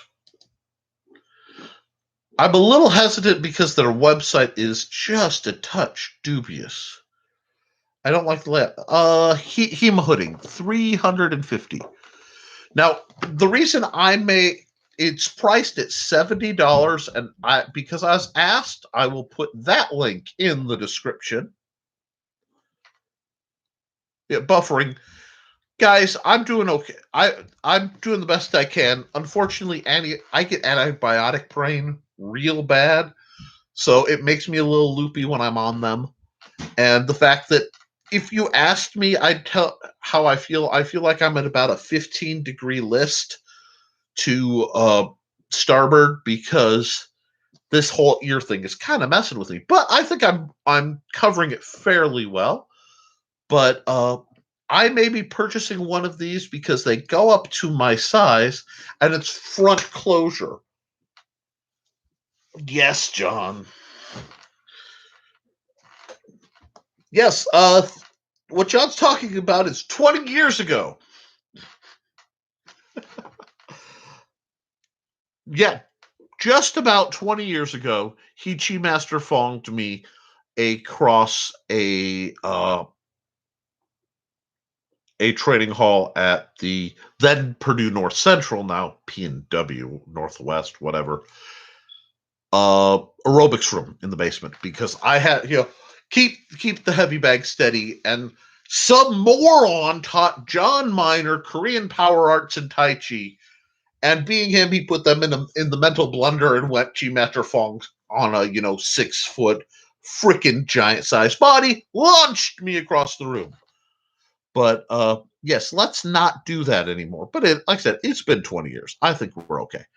But yeah, I'm looking for gear. I like the idea of the fencing hoodies because they can go over the back of the mask and add a bit of marginalized protection. But because of my shoulders being a little messed up and some of the fine motor skills stuff, especially after fighting, thank you. I appreciate that. I'm not the Purple Heart has one for a comparable price, but it's a pullover. And I'm really not comfortable rocking the pullover after the bout. Getting it on wouldn't be a problem, but I need help getting it off. And that's just the reality of dealing with hands that may not hand after, an amount of time fencing.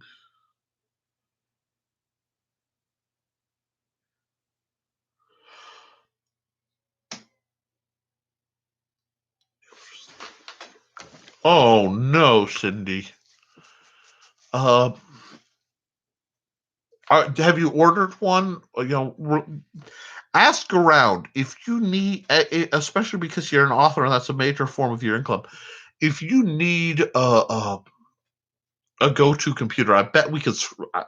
If I can't find one around here, we can scrounge something up to keep you functional. If that starts to go down, keep me advised. We'll figure something out. Okay. Because we take care of our own around these parts. But because I can't do that, I'm looking for basically because of my current weight, I need a large size. Oh, okay, good. I'm glad to hear that, Cindy. She purchased a new one. I just need to get it all set up. Wonderful. We fully understand. Um, whew. I'm trying to figure out how I'm going to fix my study because it is a mess. And I do hope you can finally get yourself one of these because these weigh nothing and probably two of them. Get you some Electra vibes going. I think you'll like them. But I hope that works out for you too. There's a lot of gear to be bought, and a lot of us are going to start finding. And I know I've been harping on you. Please try to drill. For me, my build back up over the last few months has been very foundational. In that, I literally have gone from the doctors are like, oh, you should be walking 10,000 steps a day. Mechanically, I could only walk a couple hundred, and I've been slowly, painfully building up to walking a couple thousand. 4,000 step day is a heavy step day in my book, and it's going to take time. So if I'm going to give you guys that level of patience and comfort. I should give that to myself. And yeah, Steve, I don't talk about other people's potential weaknesses, but Steve has a rather important medical procedure coming up. And if you are the kind of person who prays or casts, etc., positive mojo Steve's way could be much appreciated. He's got a lot on his plate. But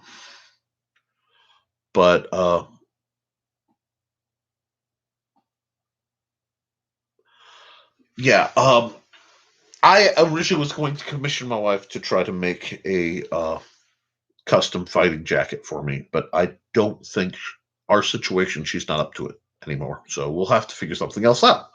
Hence me looking at these hoodies. But the hoodie I recommended, and I had Cindy in mind, it's $70 and it's rated allegedly at 350 Newton. So I think that's good. Yeah. Hey, I'm glad for you. That's what I should be doing. But I also know I'm on a build-up, and there is a path of I'm getting in shape to start getting in shape. So, yeah, Foxy, and that's why I'm saying, look at this. The sizing looks like it could be a good option. I used to really promote Zen Warrior Armory, and here, when I was a steel fencer, SCA. Zen Warrior was pretty much my chosen provider, but they also,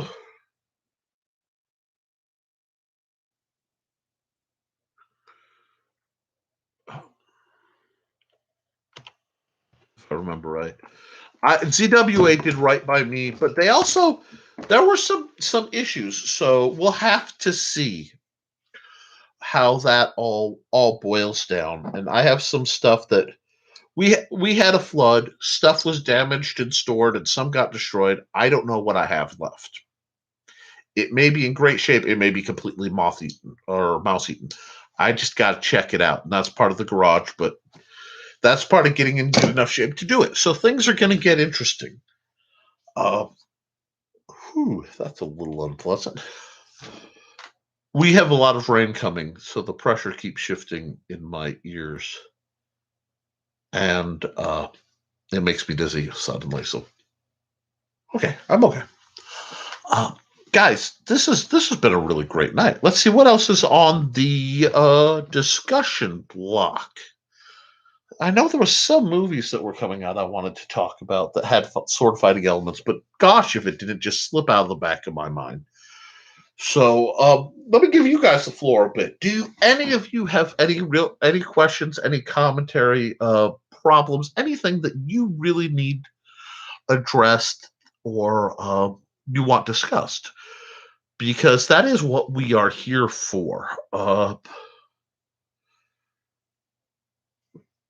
Oh,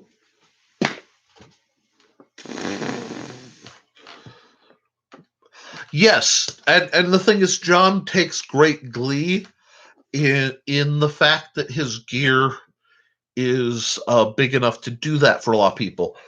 I used to joke that one of his gauntlets, if I was left unattended with it, I would put 2 disc pommels on the side and use it as a Gwauld style fencing helm. I really wanted to try to make that, even as a joke, an articulated fencing helm.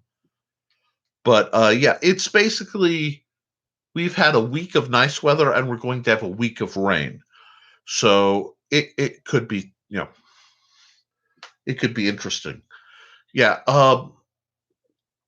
So we're going, guys, the end of this, I've got my first shot. I'm waiting to get my second. Very soon my son will get his shot. My wife already has her first shot. She will get the second. Ways to strengthen ankles. Oh, ways to strengthen ankles. I know there are a couple precise exercises, and I'm trying to remember the trick with all therapy. And 1 second, because I won't be looking. I am not a medical provider. I am not a doctor. I am not, you understand. So this is just personal opinion. There are some exercises. Basically, what you want to do is look up, and I can't remember look up hospitals that have therapy. And a lot of times you will find little PDF files that will tell you do X, Y, or Z, and their modified lunges can do a lot to strengthen ankles. Wall push-ups, actually, if I remember right, also strengthen ankles. So if you're doing like a push-up, which is something I have to do modified push-ups because my wrists won't support my weight, both from my current physical condition and the damage to my wrists. So I do a lot of incline push-ups, a lot of wall push-ups, a lot of push-ups off counters, trying to build up.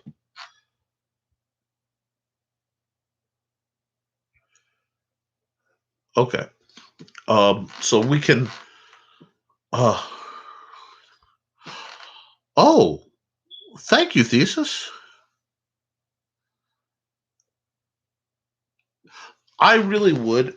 If you have medical insurance, please consider going to a medical professional. I will do some extra research and probably put it up on the Guild Facebook along that front, because I only have about 4 or 5 more minutes in this broadcast before it starts to get that time where I need to walk. But I really talk to it. And one thing is, check your hydration.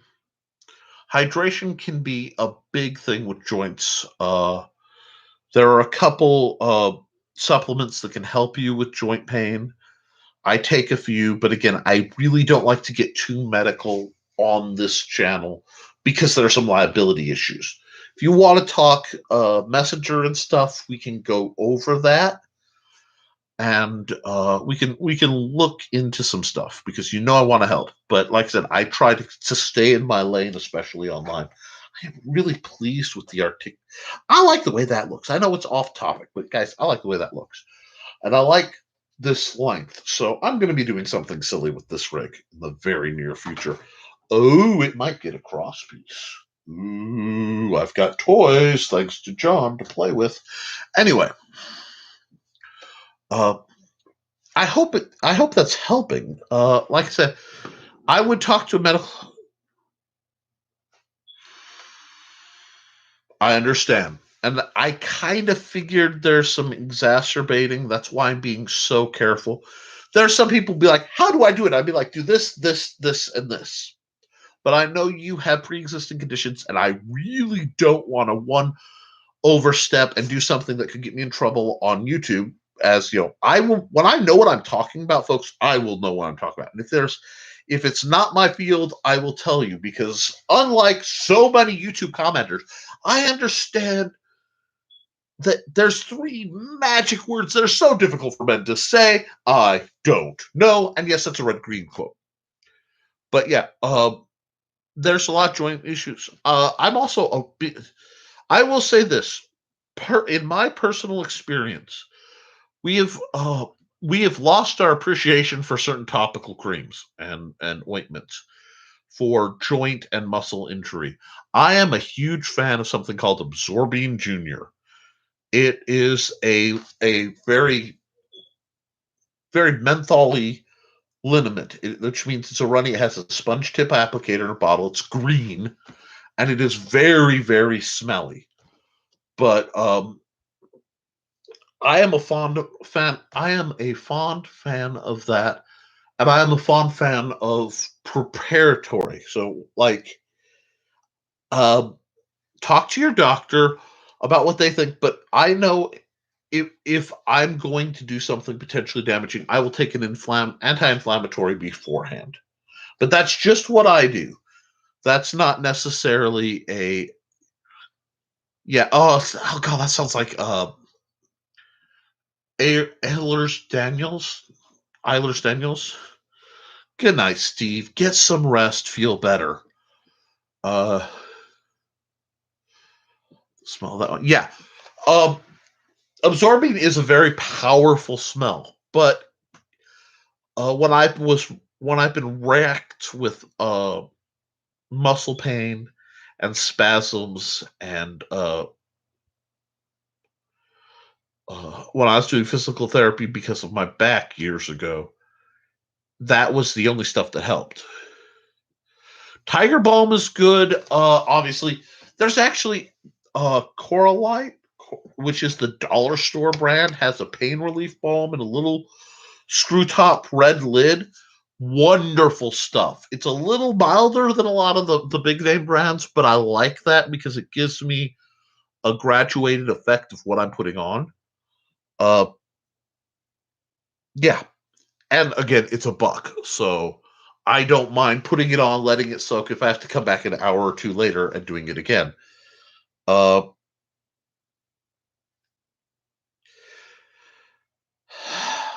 There are ways, and we gotta look into that. And again, like I said, I'm not a doctor. I don't want YouTube thinking I'm giving medical advice, because I am not. I'm only talking about what I have used to help me, and I am not.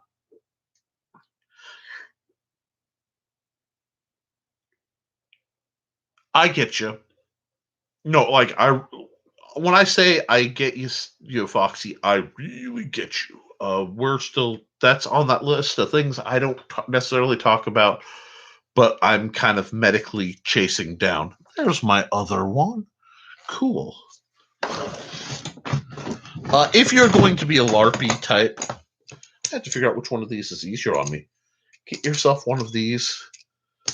But we are past the 2-hour mark, and my family will be missing me soon. So I want you guys to keep your guard up, first off, both on the field and off. Be aware of what's going on.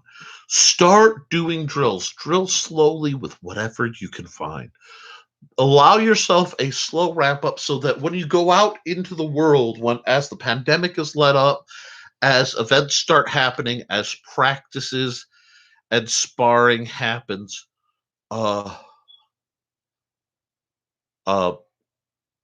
don't if you start stretching and working now, you're not going to hurt yourself as bad then and miss out on the better times. This is paying now so you don't pay later.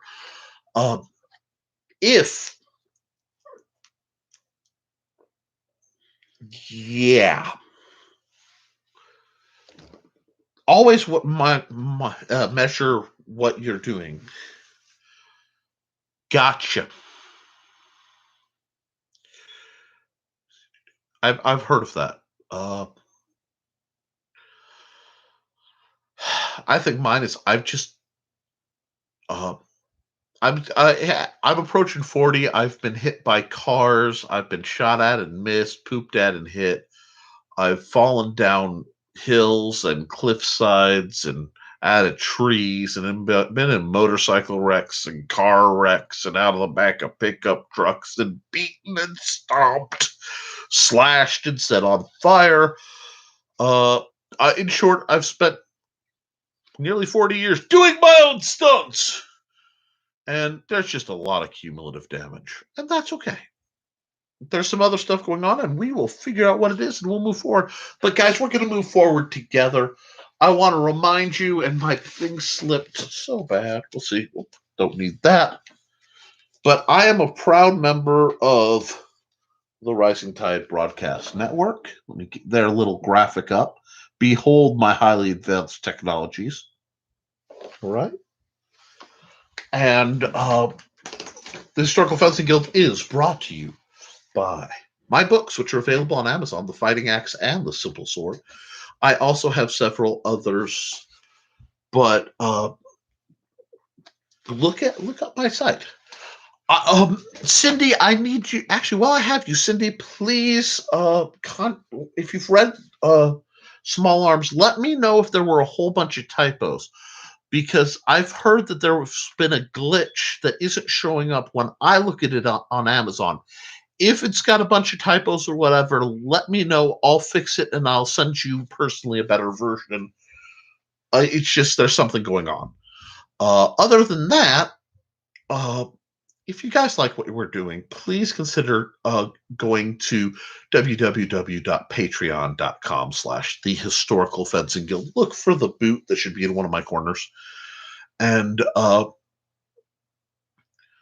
consider even $1 a month lets me buy the gear to review, so you don't have to buy something that won't work for you, or so that I have loaner gear to give somebody. Because let's be honest, that's what I do with a lot of it.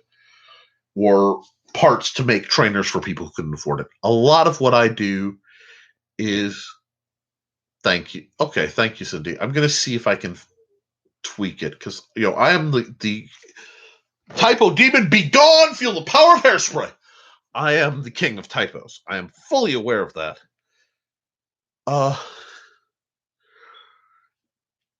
If it's noticeable, I'll do it. I might just fix it in the update and then leave that. We'll see. I've got some stuff going on, but thank you, Cindy. You're awesome. And you know what? You're all awesome. So, guys, be good to each other. Be kind to each other. Keep your guard up. Drill.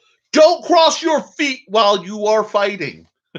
Keep the tip of the sword off the ground because that's disrespectful to the weapon and your opponent. And as always, guys, just be good to each other. And support your local sword master. See you next week.